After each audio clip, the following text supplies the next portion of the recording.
안녕하세요, 가치환입니다. 3월 2일 목요일 국내 시장이 마감되었습니다. 자, 본격적으로 3월이 이제 시작이 되었죠. 우선 이번 달은 모두 좋은 일만 가득하시고요. 계좌가 우상향할 수 있기를 제가 응원해 드릴게요.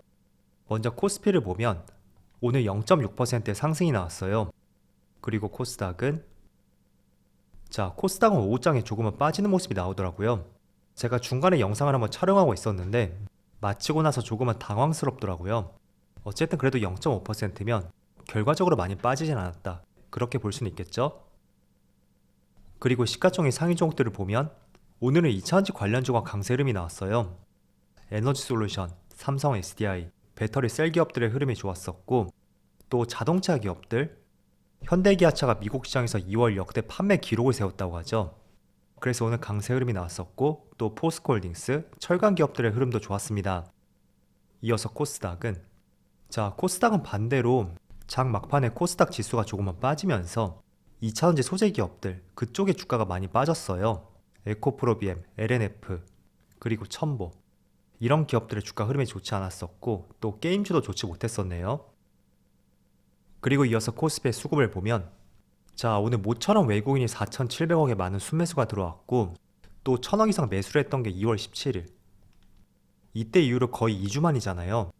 또 3월 첫날부터 이렇게 많은 순매수가 들어왔다는 것은 이번 달을 조금만 기대를 해볼 수 있는 수급 변화라고 생각이 되고요. 그리고 반대로 코스닥은 오늘 기관과 외국인의 많은 순매도가 나왔습니다. 장 막판에 기관의 매도세가 조금 강해지면서 지수를 끌어내렸다고 볼 수 있어요. 그리고 삼성전자는 오랜만에 모처럼 1,000억이 넘는 순매수가 들어왔고, 또 에너지솔루션도 2월 16일 이후로 2주 만에 외국인의 많은 순매수가 들어왔습니다. 그리고 기관도 같이 매수세가 들어왔었죠. 그리고 폐배터리 관련주 내에서 오늘 정말 강한 흐름이 나왔던 성일하이텍, 보시면 외국인의 정말 많은 순매수가 들어왔고, 과거와 비교해봐도 상당히 많은 순매수라는 것을 볼 수가 있습니다. 그리고는 자동차 관련주의 흐름도 좋았었죠. 역시 기관과 외국인의 양매수가 들어왔네요. 이어서 주체별 매매 동향에 대해서 살펴보도록 하겠습니다. 3월 2일 외국인이 가장 많이 매수한 종목은 삼성전자, 서울가스, LG에너지솔루션, 삼성 SDI, 금양, 이렇게 5종목을 매수했고, 오랜만에 배터리 셀 기업들이 포함이 되어 있고, 또 삼성전자, 반도체도 포함이 되어 있네요. 그리고 기관은 SK이노베이션, 기아, SM, LG생활건강, 금호석유, 이런 종목들을 차례대로 매수했습니다. 이어서 해외 증시를 보면 어제는 휴장이었고 이틀 만에 국내 시장에 개장을 했는데, 이틀 동안 해외 증시의 흐름이 그렇게 썩 좋지는 않았습니다. 일단 S&P 500은 전날에는 마이너스 0.3%, 그리고 오늘은 마이너스 0.47%로 마감이 되었고, 나스닥도 마찬가지로 전날에는 마이너스 0.1%, 그리고 오늘은 마이너스 0.6%로 한 0.7% 정도 빠진 것 같아요. 그리고 다우지수도 마찬가지로 0.7%, 오늘은 보합. 그래서 전체적으로 0.7% 하락이 나왔고, 그렇게 썩 시장은 좋지 않았습니다. 하지만 이렇다면 국내 시장도 충분히 이런 영향을 받을 수가 있었는데, 희한하게 국내 시장이 개장 직전에 역의 환율이 마이너스 13원 정도? 그 정도 하락해서 출발을 하더라고요.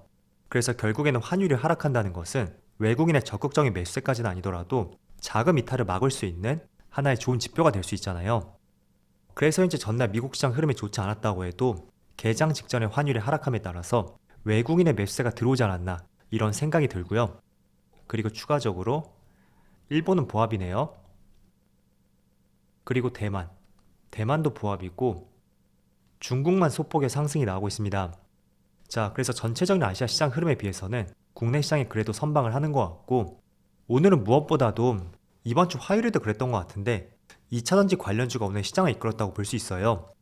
그리고 오늘은 한 가지 이슈가 있었죠.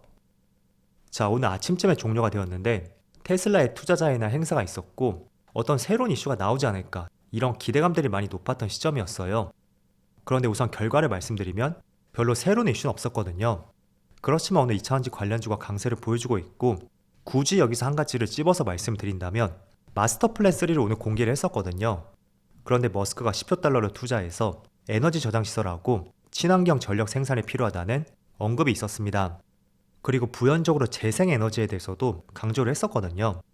그래서인지 모르겠지만 오늘 폐배터리 관련주가 정말 강한 흐름이 나오고 있어요. 물론 이런 언급이 직접적인 연관성은 없어요. 하지만 재생에너지에 대해서 강조를 했다는 것이 하나의 트리거로 작용이 되었나? 라는 생각을 해볼 수가 있고, 또 같은 2차전지 관련주 내에서도 유독 오늘 강세 흐름이 나오고 있잖아요. 물론 그동안 계속 강세 흐름이 나왔었지만 오늘은 조금 더 특별한 강세 흐름이 나온다고 생각이 되거든요. 자, 대장주가 에코프로라면 오늘은 4.9%의 상승이 나오고 있지만 그동안 조금은 못 갔었던 성일하이텍이 거의 상한가 근처까지 올라왔고, 또 세비캠도 23%에 굉장히 큰 급등이 나오고 있습니다. 그리고 코스모 화학도 마찬가지로 지금 19%에 강한 흐름이 나오고 있죠. 그래서 오늘만의 폐배터리 관련주에 특별한 이슈가 있었던 것은 아니고요. 하지만 여전히 기대를 해볼 수 있는 재료들이 상당히 많죠. 첫 번째로 3월 14일에 유럽의 인플레 법안이 공개가 될 것이고, 여기서 폐배터리를 재활용할 수 있는 어떤 내용들이 담길 예정이에요. 그리고 두 번째로 정부에서 폐배터리 재활용 기술에 대해서 원천 기술에 포함을 했고, 또 세액 공제료 상향 조정에 대해서 법안을 검토 중인 것으로 알려져 있습니다. 그래서 이런 것들은 수주공시라든지 어닝 서프라이즈와 같은 실적 발표, 그런 것처럼 단발적인 재료는 아니잖아요. 그래서 꾸준히 재료의 힘을 받고 있다고 볼 수 있고, 다만 제가 지난주 화요일에 말씀을 드렸던 것처럼 3월 14일은 유럽에서 관련 법안이 공개될 예정이잖아요. 그래서 어쩌면 이 시점을 전후로 해서 많은 상승이 나왔다면 법안 공개와 함께 주가의 흐름이 다소 꺾일 수도 있다. 그건 한번 염두를 해두시면 좋을 것 같아요. 그래서 오늘은 2차전지가 정말 강세 흐름이 나왔었고, 그 중에서도 폐배터리 관련주, 이쪽이 정말 하드캐리를 했던 것 같습니다. 자, 그리고 오늘 철강 관련주도 강세 흐름이 나왔어요. 철강도 폐배터리와 마찬가지로 제가 꾸준히 말씀드린 업종 중에 하나였었죠. 자, 그런데 오늘 정부에서 대미 철강 수출에 대한 쿼터제 개편을 추진한다고 밝혔고, 그 때문에 중소형 철강주들의 대미 수출길이 넓혀질 수 있다는 하나의 이슈가 나왔습니다. 그래서 이 내용의 취지는 현대제철이나 포스코홀딩스처럼 그런 기업보다는 조금 작은 기업들에게 혜택이 돌아갈 수 있다는 취지거든요. 하지만 그럼에도 불구하고 오늘 기업의 크기와 상관없이 많은 철강 관련주들의 강세 흐름이 나왔었고, 또 한 가지 기대를 해볼 수 있는 것은 이번 주 주말에 중국의 양회가 있어요. 그래서 올해 경제 성장에 대해서 어떤 구체적인 내용이 발표가 될 것이고, 우리가 기대를 해볼 수 있는 것은 중국의 리오프닝이잖아요. 그리고 추가적으로 중국의 부동산 경제 활성화, 그것도 한번 기대를 해볼 수 있는 만큼 주말에 있는 중국 양회를 앞두고 철강주들의 강세가 나오는 것이 아닐까, 그런 생각을 해볼 수가 있습니다. 그래서 포스코홀딩스도 며칠 눌리고 나서 이렇게 6%가 넘는 강한 상승이 나오고 있고, 또 현대제철도 마찬가지로 7% 급등이 나오고 있습니다. 그리고 조금 작은 기업을 말씀드리면 휴스틸, 이 종목도 6%의 상승이 나오고 있고, NI스틸도 오늘 강세 흐름이 나오고 있습니다. 일단 추세적으로 보더라도 철강주는 우상향 곡선이 계속 나오고 있어요. 그리고 21선 근처에서 이렇게 계속 반등이 나왔었죠. 포스코홀딩스도 마찬가지고요. 현대제철도 60일선하고 21선 이 사이에서 반등이 나오고 있네요. 그래서 철강주도 앞서 말씀드린 재료에 대해서 한번 생각을 해보시고요.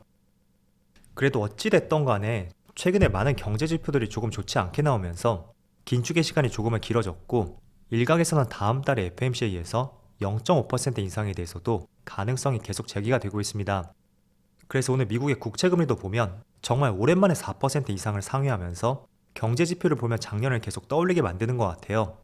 하지만 그럼에도 불구하고 외국인의 매수가 들어왔다는 것은 한번 고무적으로 생각해 보시면 좋을 것 같고, 확실히 작년과는 조금은 다른 흐름이다. 그거는 사실인 것 같습니다. 그래서 내일도 이번 주의 마지막 날인 만큼 오늘처럼 긍정적인 마무리를 한번 기대를 해보고요. 자, 그리고 마지막으로 이거 한번 말씀드려볼게요. 작년엔 국민연금이 80조 원의 손실을 기록했고 운용 수익률이 마이너스 8.2%가 나왔다고 해요. 이게 다 주식만 포함된 것은 아니고요. 주식, 채권 등등 모든 것들이 다 포함이 되었겠죠. 그리고 해외 주식은 마이너스 12%로 국민연금 사상 처음으로 이렇게 큰 손실을 기록을 했는데, 여기서 드리고 싶은 말씀은 국민연금을 비난하는 것은 아니고요. 작년에 80조 원의 손실을 기록했잖아요. 그런데 작년에 시장 상황이 어땠죠? 1월부터 12월까지 손에 꼽을 수 있는 내리막길 시장이었습니다. 그래서 우리는 늘 코스피하고 코스닥 지수의 흐름, 그걸 정말 중요하게 봐야 돼요. 아무리 날고 기는 사람이라도 수익률이 그 시장에 역행할 수 있는 사람은 사람이든 기관이든 물론 없진 않습니다. 그렇지만 확률적으로 봤을 때 결코 많지 않다는 거죠. 그래서 가급적이면 우리가 투자를 할 때는 지수의 흐름이 상승일 때 그때를 잘 포착해 보시고요. 이렇게 하락장에서도 데드캣 바운스라고 해서 이런 반등장이 있었겠죠? 그런 시장을 노려보는 것도 하나의 좋은 예시가 될 수 있습니다. 그래서 정리해서 말씀드리면 아무리 주식을 잘하는 기관이든 사람이든 시장을 역행해서 수익을 낼 수 있는 것은 정말 어려운 도전 중의 하나이다. 때문에 우리는 시장이 돌아설 때를 활용해서 그런 구간에 투자를 해보는 것도 하나의 좋은 방법이 될 수 있다. 그렇게 기억을 해보신다면 좋을 것 같아요. 그래서 항상 확률에 접근해 보시고요. 물론 하락장에서도 수익을 내는 사람과 기관이 있다고 말씀드렸어요. 그게 뭐 5%라고 한다면 이렇게 상승장에서는 뭐 50% 이렇게 확률이 크게 올라가잖아요. 그래서 굳이 우리가 이 5%에 베팅할 필요는 없으니까 항상 모든 것을 확률로 접근해보자. 이렇게 말씀드릴게요. 자, 그럼 오늘 영상 여기서 마치도록 하고요. 언제나 여러분들의 성공 투자를 기원하도록 하겠습니다. 감사합니다.